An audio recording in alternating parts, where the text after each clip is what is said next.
অঞ্চলেই থাকুক না কেন তারা বিশ্ব নাগরিক হয়ে গড়ে ওঠার সুযোগ পাবে। সরকার যুব উদ্যোক্তা নীতি 2025 প্রণয়ন করেছে। এর লক্ষ্য হবে সামাজিক, অর্থনৈতিক ও পরিবেশগত অগ্রগতির মূল চালক হিসেবে তরুণ তরুণীদের ক্ষমতায়ন করা। এই নীতি টেকসই উন্নয়ন লক্ষ্যমাত্রা অর্জনের উপায় হিসেবে সফল উদ্যোক্তা তৈরিতে সহায়ক হবে। সামাজিক ও অর্থনৈতিক ক্ষেত্রে তরুণ উদ্যোক্তাদের অবদানকে স্বীকৃতি দেওয়া হবে। প্রিয় দেশবাসী, জাতিসংঘের মহাসচিব অ্যান্টনিও গুতেরেস কয়েকদিন আগে বাংলাদেশ সফর করেছেন। তাকে সঙ্গে নিয়ে আমি কক্সবাজারে রোহিঙ্গা ক্যাম্পগুলোতে গিয়েছি।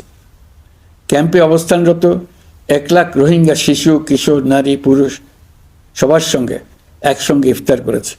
আমাদের প্রস্তাবে সম্মতি জানিয়ে আগামী সেপ্টেম্বর মাসে জাতিসংঘের সাধারণ অধিবেশনে রোহিঙ্গা সংকট নিয়ে একটি পৃথক অধিবেশন আয়োজন করার প্রস্তুতি নিচ্ছে।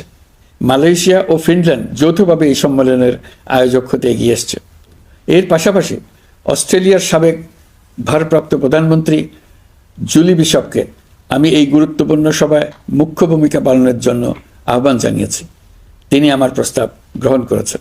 জাতিসংঘের মহাসচিব বাংলাদেশ সফরে এসে জাতীয় ঐকমত্য কমিশনের সদস্য, রাজনৈতিক দলের নেতৃবৃন্দ ও তরুণদের সঙ্গে পৃথকভাবে বৈঠক করেছেন।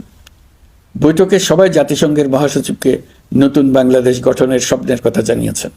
আপনারা জানেন, পতিত স্বৈরাচারের নিপীড়নের বর্ণনা উঠে এসছে জাতিসংঘের মানবাধিকার বিষয়ক হাই কমিশনারের কার্যালয়ের রিপোর্টে।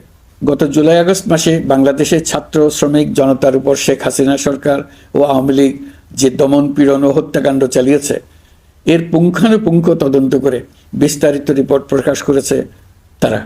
এই রিপোর্টে স্পষ্টভাবে উঠে এসছে যে শেখ হাসিনা নিজেই নিরাপত্তা বাহিনীর কর্মকর্তাদের নির্দেশ দিয়েছিলেন বিক্ষোভকারীদের হত্যা করতে। বিগত সরকার, আওয়ামী লীগ ও আওয়ামী লীগের সহযোগী গোষ্ঠী ও সংগঠন একত্রিত হয়ে পরিকল্পিতভাবেই গুরুতর মানবাধিকার লঙ্ঘনে জড়িত ছিল। মানবাধিকার বিষয়ক হাই কমিশনারের রিপোর্টে বলা হয়েছে, বিক্ষোভ চলাকালে প্রায় 1400 জন নিহত হয়েছেন, যার মধ্যে প্রায় 13% শিশু। বিক্ষোভের সম্মুখ সারিতে থাকার কারণে আমাদের জুলাই কন্যারা নিরাপত্তা বাহিনী ও আওয়ামী লীগের সমর্থকদের দ্বারা আক্রান্ত হয়েছে, এমনকি যৌন নির্যাতনের শিকার হয়েছে। জাতিসংঘের রিপোর্ট পড়ে সবার গায়ের লোম দাঁড়িয়ে গেছে। কি ভয়াবহতা! কিভাবে একজন প্রধানমন্ত্রী নিজ দেশে নিরস্ত্র মানুষকে হত্যার পর লাশ লুকিয়ে ফেলার নির্দেশ দিতে পারে? ক্ষমতা আঁকড়ে রাখার জন্য তিনি পৃথিবীর সকল নিষ্ঠুরতা ছাড়িয়ে গেছেন। এটাই জাতিসংঘের প্রতিবেদনে উঠে এসছে।